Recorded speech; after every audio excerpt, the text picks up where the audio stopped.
Her voice cut through the clinking glasses like a blade. "To Mom and Dad," my sister said, smiling with that polished, pageant, perfect smile she's worn since she learned manipulation was prettier when dressed as charm. "For raising an only child." Silence. A pause, deliberate. My mother laughed lightly. My father nodded, amused. And I stayed very still. No one at that table turned to me. Not my parents, not my sister, not the husband she stole from me. Hashtag. Before. I used to think betrayal was loud, shouting, slammed doors, ugly words. It's not. It's quiet, slow, like water wearing down stone until you don't recognize what's left. Sophie, my sister, was my shadow growing up. I thought that meant closeness. She mirrored my choices, my clothes, my hobbies, even my friends. I didn't realize she was rehearsing, practicing, learning exactly how to replace me. When I met Michael, she welcomed him like family. Too much, maybe, but I brushed it off.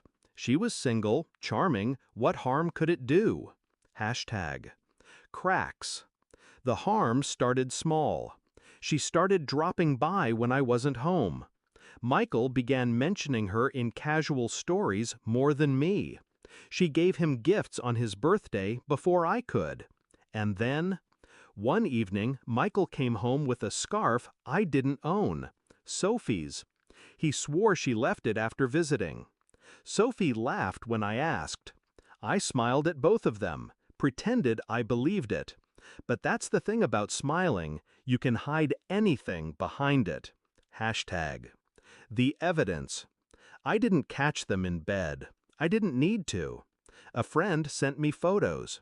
Sophie and Michael holding hands in the corner booth at a wine bar I'd introduced them to. His tie undone, her lipstick smudged. They looked happy. I felt nothing. The nothing was my warning. I wasn't broken. I was calculating. Hashtag. The shift. I didn't confront them. Instead, I studied them.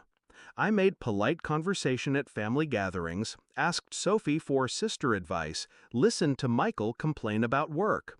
And while they believed I was still blind, I changed my will. I closed our joint accounts. I transferred ownership of my company shares into a trust they couldn't touch. Sophie wanted to replace me? She could have the spotlight.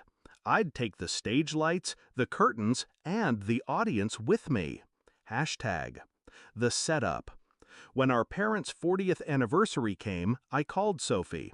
Told her I'd booked the restaurant, ordered the cake, planned the speeches. She offered to give a toast. I insisted.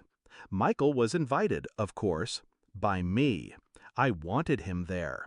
I wanted his eyes on me when the curtain fell. Hashtag. The night. The room smelled of roses and champagne. Family and friends filled the space, laughter echoing against the walls. I was seated between an aunt who gossiped and an uncle who drank too much. Perfect camouflage. Sophie arrived in white silk, glowing like a bride. Michael followed in a suit I'd bought him years ago. They didn't sit together, but their eyes kept finding each other. Little glances, little tells. Midway through dinner, Sophie stood with her glass. "To Mom and Dad," she said sweetly, "for raising an only child." Gasps, a few awkward chuckles. My mother raised her glass, eyes soft. My father smiled. Michael's lips twitched, almost a smirk. Hashtag. The strike. I stood, slow. The sound of my chair scraping against the floor pulled every eye in the room. "That's funny," I said, lifting my own glass, "because I could have sworn I had a sister." Sophie's smile faltered. I reached into my bag and pulled out a small stack of printed photographs. Michael and Sophie at the wine bar, at his apartment, at a hotel. I laid them on the table in front of my parents. The room went dead quiet. I thought tonight was about family, I said evenly, but apparently some of us have different definitions. Sophie's face flushed red. Michael shifted in his seat, jaw tight. Oh, and before anyone worries about inheritance, I added, still calm, I've already updated my will. Every cent of my estate is going to charity. The trust is sealed. The business sold. So if anyone here was planning on replacing me, they'll find the role comes without benefits. Hashtag the fallout.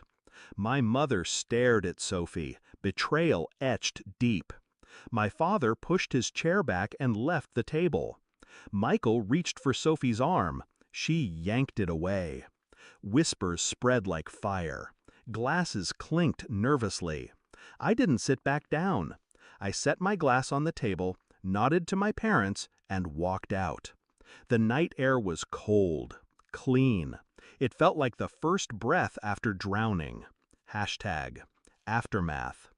Within a week, Michael was living in a short-term rental. Sophie moved back into my parents' house. Temporarily. Our relatives stopped calling her the pretty one and started using words like shameless and disgrace. I didn't respond to any of it. I didn't need to. I'd already won.